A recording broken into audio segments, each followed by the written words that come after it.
Dallas police make almost 6,000 arrests every year for low-level crimes like public intoxication. Black people make up the majority of those arrests by 44%, even though they're just 24% of the population.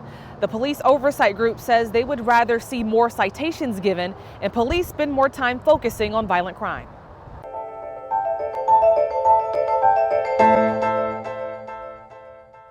The colorful stained glass inside St. Luke Community United Methodist tells the story of a stained history. This represents the history of the African American diaspora here in the United States. Some of the images that Pastor Richie Butler and his congregation look at every Sunday are artwork made to show the likeness of Harriet Tubman, Martin Luther King Jr., and Malcolm X, a reflection for the days of slavery, segregation, and other significant periods as it relates to the African American experience. Even the pulpit is in the shape of a pyramid, like in Africa. So everything has some connotation or connection to our African lineage and to our homeland, if you will. Black churches are historically known for being the backbone of the civil rights movement. It's been a place for Black people to catch a break from the draining reality of discrimination. Pastor Butler says that's true for his members. St. Luke's is a place of peace when constant videos are being shared online of police violence against people of color.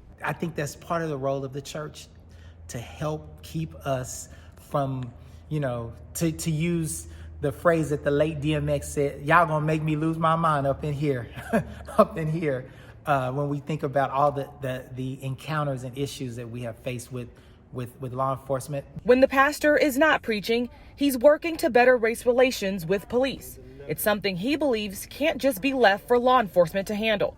He feels both sides need to be learning. So at the church, he hosts a simulation to teach parishioners how to act should they come across an officer who is not doing the right thing. I hear Black folks say all the time, that folk left the KKK and they're just doing the police force. I don't know how accurate it is, but man, when you think about some of the incidents, you're like, okay, something's going on here. Pastor Butler also hosts basketball games with local police officers, so the community gets to know them outside their blue uniforms. Preaching is his calling, but it's clear that activism is in his blood too.